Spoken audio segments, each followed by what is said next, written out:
Maurice Ruben-Ayoun, bonjour à vous. Et bienvenue sur Radio J dans le Grand Journal. Merci d'avoir accepté notre invitation.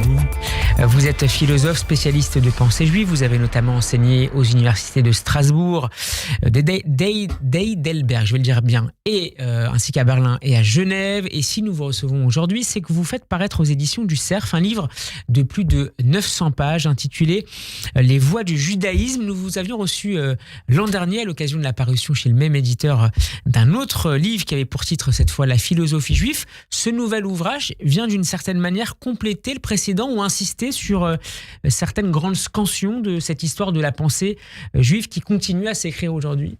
Oui, vous avez dit le mot « l'histoire de la pensée ». Ce qui m'inspire, si je puis dire, ce qui me fait aller de l'avant, c'est que je veux penser le judaïsme. Alors évidemment, ça peut passer pour quelque chose de prétentieux, mais c'est exactement ce que je fais depuis près d'un demi-siècle. Et alors pourquoi ? Comment est-ce que ça a démarré, cette aventure intellectuelle Cette aventure intellectuelle, elle a commencé... Je suis en fait un germaniste. Un germaniste qui a pris conscience des problèmes d'identité et qui tombait sur des textes allemands parlant de juifs. Alors je me suis dit, il fallait peut-être que j'aille directement à la source. Et puis tous mes grands maîtres, ceux qui ont téléguidé mes œuvres de fond, étaient tous des ashkénazim et des germanistes. C'est-à-dire, vous pensez à qui ? Je pense à Georges Weida, qui était un juif d'origine hongroise. Je pense à Scholem, qui était un berlinois, et dont j'ai traduit les œuvres de l'allemand, et probablement encore pas mal d'autres textes qui ne me viennent pas à l'esprit tout de suite, mais qui m'ont attiré vers cette source de connaissances. Et les gens, malheureusement, n'ont pas compris, notamment nos frères séfarades, les Ashkénazes sont aussi nos frères, bien évidemment. Nos frères séfarades ont été maltraités dans les premières années de l'existence de l'État parce que tout simplement, ils n'étaient pas de culture européenne. Moi, je ne sais pas comment j'ai fait pour passer entre les gouttes, mais mes parents, qu'ils reposent en paix, mon père et ma mère, et puis mes délicieuses sœurs et mes délicieux frères, m'ont frayé la voie. Et ça a été très simple pour moi. Bien sûr, il a fallu mobiliser les sources cognitives, mais si je n'avais pas eu cet accueil, cette aide, cette bénédiction, je ne serais pas arrivé là où je suis et je n'aurais pas fait cette œuvre, notamment de germanistique. Et c'est ce qui m'a aidé à mieux comprendre. Et si vous permettez, évidemment, je vais vous dire pourquoi nous avons choisi ce titre. Les voies du judaïsme. Les VOIES, c'est-à-dire les chemins.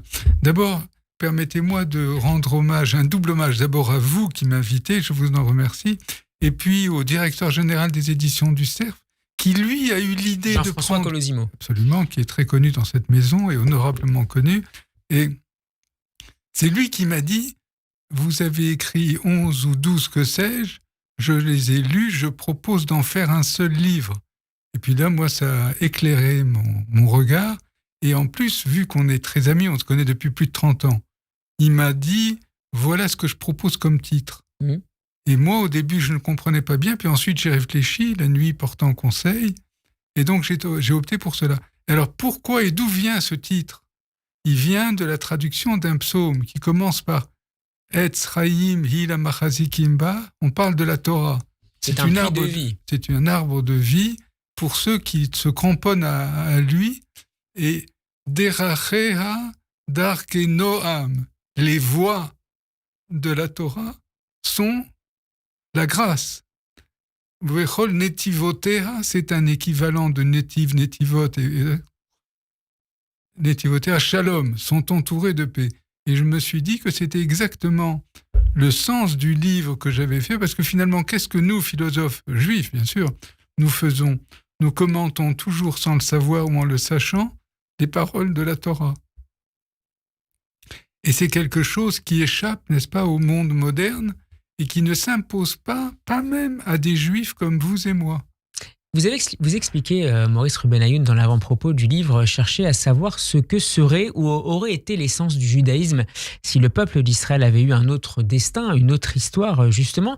Est-ce que vous avez finalement trouvé une réponse à cette question autour de cette méta-histoire à laquelle vous avez consacré votre vie de chercheur ? Vous avez mis le doigt sur l'essentiel. Je ne le saurai jamais. Et je doute que quelqu'un puisse... Attention, savoir, pas comme les pensées creuses des rabbins. Moi, je vous parle d'une connaissance kantienne. Je vous parle d'un développement hegelien. C'est-à-dire, on ne plaisante pas avec ça. La germanistique, c'est des gens sérieux. Et les recherches sont des choses sérieuses. On ne pourra jamais le savoir, cher monsieur. Et je doute que même moi, qui suis excellemment bien préparé, pourrais jamais le savoir. Il aurait fallu que nous ayons eu une autre histoire juive qui aurait été suivie non pas par des destructions, mais par des créations, et qui aurait ouvert, par exemple, on n'aurait pas eu 16 volumes du Talmud, ce qui m'aurait mis au chômage, puisque j'ai quand même écrit une introduction au Talmud et au Midrash avec Steinberger. Donc l'exil a été d'une certaine manière une destruction créatrice pour employer c'est là où on dit que les Juifs ont une sorte de sommeil réparateur, que quand vous leur tapez sur la figure, ils ne tentent pas l'autre joue, contrairement à certains, mais ils se disent « Comment vais-je me sortir de cette affaire ?» Et c'est pour ça qu'on parle des voies du judaïsme. C'est-à-dire on a essayé d'étouffer cette religion et cette philosophie par tous les côtés. Et on n'y est pas arrivé parce qu'elle a eu une idée de génie. L'idée de génie, c'était de faire de l'exégèse biblique une thèse philosophique. C'est-à-dire Moshe Rabbeinu qui enfante Moïse Maïmonide. C'est-à-dire qu'on passe de quelque chose qui est l'exégèse de la Bible et qui en réalité ressortit à un monde qui est radicalement différent, comme vous le savez bien, et on en fait quelque chose qui, au contraire, est vérifiable et appréhendé par l'humanité tout entière. C'est ça, je crois, la révolution copernicienne de la pensée par les Juifs. Souvent, je me dis, tu as tout dit, tu vas t'arrêter, il n'y a plus rien à faire. Quand je me relis, je trouve que c'est tellement minime, c'est tellement pas assez développé que je trouve qu'il faut aller encore plus loin. Et c'est ça, me semble-t-il, puisque vous m'avez posé la question, le secret de l'âme juive, l'âme cognitive, celle qui fait que vous passez d'un stade à un autre, alors que ça n'était pas du tout prévu. Et c'est pour ça que je me suis dit, que serions-nous devenus s'il n'y avait pas eu la destruction, si le mot juif n'avait pas été synonyme d'errance, de pauvreté, d'indigence et de persécution. Alors, vous proposez dans ce nouveau livre une synthèse accessible de vos travaux. On le disait en ouverture, on y retrouve certains des moments clés de l'histoire du judaïsme et de la pensée juive, certains de ses courants, de ses figures marquantes. On parlait de Maïmonide, on pourrait citer également Moïse Mendelssohn ou Shimshon Raphaël Hirsch. Que vous aimez bien. Absolument. Le plus déterminant à vos yeux a été Maïmonide, le Rambam, qui a vécu entre l'Espagne, Israël et l'Égypte. Oui, c'est exact. Mais vous savez, quand on est le premier, on est exposé à être dépassé. Je l'ai appris à mes dépens. Maïmonide l'a aussi appris à ses dépens. Gersonide, qui est mort en 1344, Lévi ben Gerson, lui est infiniment supérieur. Et gentiment, il montre que Maïmonide était assez limité, eu égard aux sources arabes dont il disposait. C'est-à-dire que Gersonide a disposé des sources avéroïstes, qui étaient bien plus avancées, et Maïmonide n'a disposé que des sources d'Avicenne, ou des sources avicéniennes. Et il y a des différences, par exemple, peut-on avoir une science du non-existant ? Maïmonide le pense, Gersonide dit c'est pas possible. Et puis il y a des tas d'autres explications. Moi, ce que je trouve de fondamental dans le judaïsme, si vous m'accordez quelques instants, je vous en prie, c'est que il est arrivé à développer des choses qu'on ne soupçonnait pas chez lui. Je suis toujours étonné par la phrase d'un kabbaliste chrétien que j'ai traduit quand j'étais tout jeune, il y a de nombreuses années, et qui dit « Mais d'où vient cette fluorescence aux Juifs alors que nous les pensions totalement finis ?» Eh bien, ils se sont refaits. Ils se sont refaits.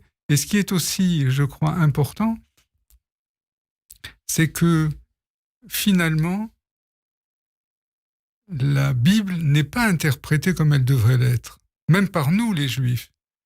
Et je regardais un petit peu dans le Midrash, parce que j'ai aussi commencé par le Midrash. Il y a une phrase qui m'a toujours choqué, et que je comprends mieux, c'est, je vous l'ai dit en hébreu, je sais que vous le savez parfaitement bien, et puis je la traduirai après. « Oh, ilahem la biriot, mais elvona shel Torah. » Malheur aux créatures qui se moquent ou qui offensent la Torah. Et ça, c'est les mauvaises interprétations, c'est-à-dire on ne va pas jusqu'au fond. Il faut pas se contenter de faire un super midrash. Le midrash, on en a en pagaille. C'est bien, il a nourri la pensée d'Israël. Maintenant, il faut faire d'autres choses. Et ces choses-là tardent à venir. Et moi, j'essaye de faire de la Bible le point central de la spéculation philosophique contemporaine. Alors vous allez me dire, ça va de mal en pis. Non. Dans la Bible, dans les 24 livres du canon hébraïque et juif, nous avons tout l'essentiel.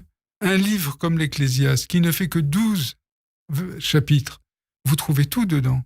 Le sens de la vie humaine, l'absence de sens, l'historique, tout ce que vous voulez.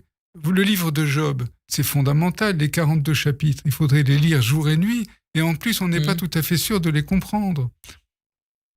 Et puis, les choses c'est pour ça qu'on les relit chaque année. C'est pour ça qu'on les relit, au minimum. C'est vrai. Et je dis pas... Vous savez, il y a un grand maître chrétien, je crois que c'était Grégoire le Grand, qui a dit une phrase qui existe aussi en hébreu, et la phrase est la suivante: l'écriture, cher monsieur, grandit avec ses lecteurs. J'ai retrouvé la racine juive, c'est Talmud Torah le hagdir ou le ha'adir. On élargit le sens, on le fortifie, on le grandit. Et c'est ça qu'il faut. Il faut grandir la Torah. Et vous avez les grandes questions de l'avenir de l'humanité. Suis-je le gardien de mon frère, par exemple? On a lu ça la semaine dernière dans la paracha de Bereshit. Vous voyez que je vais de temps en temps à la synagogue. La fameuse phrase de Caïn adressée à Dieu. C'est ça, Shomer Achi Anochi. Maurice Ruben-Ayoun, les deux premières parties du livre Les voies du judaïsme sont consacrées à la formation du judaïsme rabbinique et à l'exégèse des textes bibliques.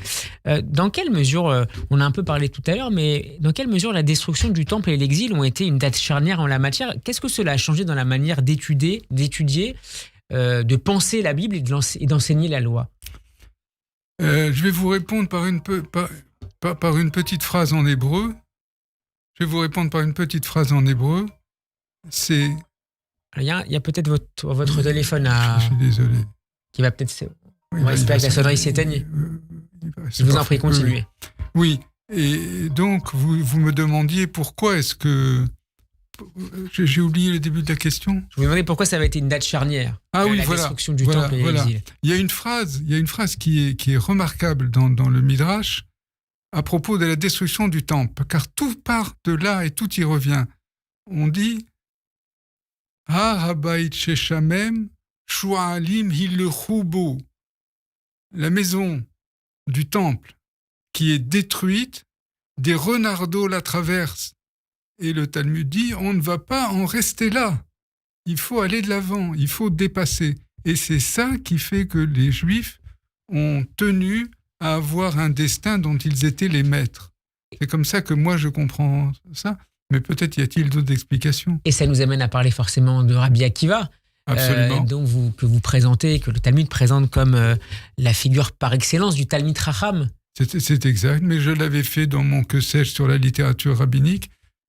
Et ceci me permet de dire finalement que ce livre, avec vos sagaces questions, me permet de voir qu'il est central, puisque dans le même livre, vous avez l'historiographie juive, la réforme juive, le Moyen-Âge, l'exégèse biblique, l'exégèse rabbinique. Vous avez je ne sais combien de thèmes qui se sont agglutinés, si je puis dire, dans ce livre. Avec la participation également, je ne l'ai pas dit tout à l'heure, de Dominique Jarassé. Oui, c'est exact. D'ailleurs, on a repris les quelques pages qu'il a fait lui-même, qui sont dedans, et qu'on l'a imprimé tel quel. Et pour les droits d'auteur, il sera rémunéré conformément à son nombre de pages, ce qui se fait régulièrement. Je voudrais qu'on avance un peu, il nous reste 1 minute 30 pour parler du Kuzari et pour parler de Judah Halevi. Comment est-ce qu'il se positionne par rapport au développement de la philosophie juive à partir du début du Moyen-Âge, et quel a été l'impact et la réception du Kuzari? C'est un texte dont on a traité avec l'un de vos collègues, monsieur... Comment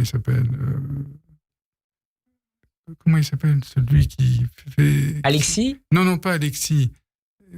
Qui est plutôt un séfarade. Je m'excuse, j'ai son Shlomo, nom. peut-être Shlomo Malka? Non. Bon, on retrouvera son nom. Non, mais qui s'appelle, comment dirais-je, parce qu'il a une émission, je crois, il avait une émission le dimanche matin à 9h15, et maintenant il a une émission, je crois, le vendredi à 11h. Je ne sais pas, je ne peux pas vous aider, mais c'est pas grave, on retrouvera. Bon, Il nous reste moins d'1 minute, je voudrais Oui. Et c'est un homme qui a compris le danger qu'une certaine philosophie entretenait dans ses membres et qu'elle pouvait venir à bout du judaïsme. Il n'est pas contre la pensée rationnelle, il est contre l'intellectualisme. C'est-à-dire que c'est un homme qui considérait qu'il valait mieux appliquer la Torah que la comprendre. Ce qui ne veut pas dire que c'était un idiot, c'était un fin esprit, un grand personnage. Et donc, pour répondre rapidement à votre question, il a essayé de montrer que cela conduirait peut-être à une sorte d'abstraction, voire même de vaporisation de la pensée juive, et surtout d'affranchir le public des mitzvot. Il ne faut pas oublier que c'était l'époque des croisades et on posait toujours des questions aux juifs en leur disant « vous êtes hors piste, vous êtes hors cadre, vous ne servez plus à rien et vos mitzvot sont totalement périmés par la survenue du christianisme ». Et les musulmans, eux, se moquaient des juifs en disant « vous êtes tellement méchants, le bon Dieu qui nous aime vous a privé de beaucoup de choses en multipliant les interdits et les choses à ne pas faire. Ce n'est pas une marque d'amour ». Et les juifs répondaient, bien entendu, de leur mieux. Mais ils ne pouvaient pas laisser passer ce genre d'attaque ou ce genre de choses qui ne devaient pas rester sans réfutation. Merci beaucoup Maurice Ruben-Ayoun d'avoir été avec nous en direct cet après-midi. Je rappelle le titre de votre nouveau livre publié aux éditions du Cerf, Les voies du judaïsme. Shabbat Shalom et à très bientôt. Merci à vous, Shabbat Shalom.